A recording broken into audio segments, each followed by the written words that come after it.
Hello बच्चों, चलो question पढ़ते हैं। Is it necessary for a transmitting antenna to be at the same height as that of receiving antenna for the line of sight communication? A transmitting antenna is 81 metre tall. How much service area can it cover if receiving antenna is at the ground level? तो पहले यहाँ पे जो की concept है बेटा वो है लाइन ऑफ साइट कम्युनिकेशन का। तो की कॉन्सेप्ट हमारा जो है वो है LOS, line of sight communication. तो लाइन ऑफ साइट कम्युनिकेशन का मतलब क्या है वो पहले समझ लेते हैं। मान लो कि मेरे पास एक ट्रांसमिटिंग एंटेना है और ये ट्रांसमिटिंग एंटेना हम मान लो कि इस तरीके से है, मतलब ये अर्थ का होराइजन हुआ और यहाँ पे मेरा रिसीविंग एंटेना है।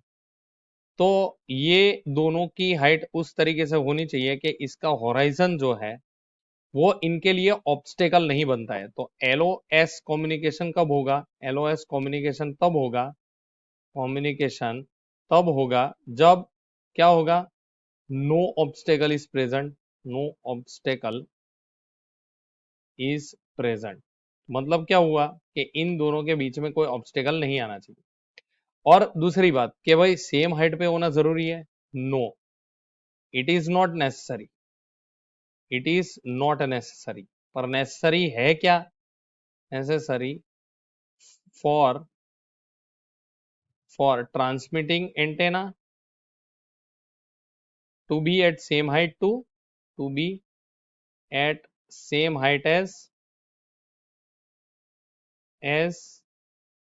receiving antenna।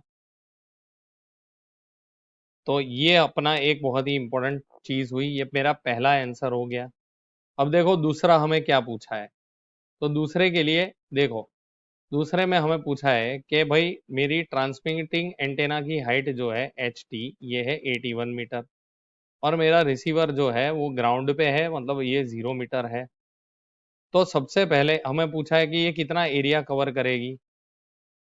तो देखो जैसे ये एंटेना है और ये रिसीवर है ऐसा मान लो, जो कि ग्राउंड पे है। तो ये आप देख सकते हो कि इसकी डायरेक्टिविटी इतने एरिया में ऐसे सेमी सेमी सर्कुलर एरिया में होगी, आप देख सकते हो।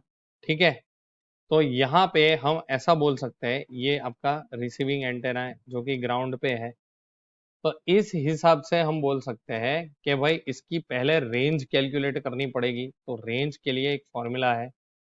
तो रेंज की फॉर्मूला देखते हैं, D is equal to √2R HT plus √2R HR, जहां पे R क्या है? It is radius of earth. वो क्यों चाहिए? क्योंकि होराइजन बीच में आ सकता है।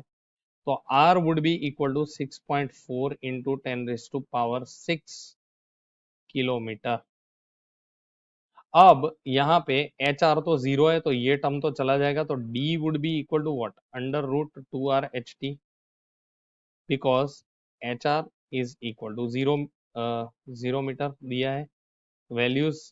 तो यहाँ पे अपने को D² क्या मिलेगा? It is 2 × 6.4 into 10⁶ into 81। तो ये मेरे को D² मिल गया। तो मेरे को फाइंड क्या करना है? Total area covered. तो वो आ जाएगा πD², जो कि यहाँ से पता चल रहा है। तो ये आ जाएगा आपका 3.14 इंटू 2 इंटू 6.4 इंटू 10⁶ इंटू 81।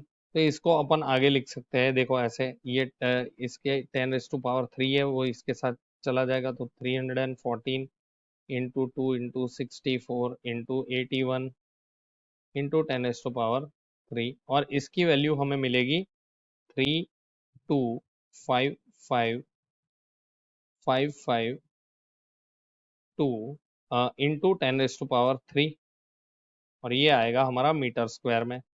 तो फाइनल हमारा जो सॉल्यूशन होगा वो क्या आएगा? Approximately equal to 3256। 10⁻³ है, यहाँ पे 3 डेसिमल इधर लेके हम क्या कर सकते हैं? इसको राउंड ऑफ कर सकते हैं किलोमीटर स्क्वायर में। किलोमीटर स्क्वायर क्या होता है? Because 1 kilometre square is equal to 10⁻⁶ metre square. तो मैंने क्या किया, यहाँ पे इसके 3 डेसिमल को हटा के यहाँ पे 10⁻³ मल्टीप्लाई करके 10⁻⁶ में कन्वर्ट किया और उसको मैंने लिख दिया किलोमीटर स्क्वायर, यहाँ पे देख सकते हो। तो ये हमारा फाइनल सॉल्यूशन होगा बच्चों। Hope you understood. Thank you and best of luck.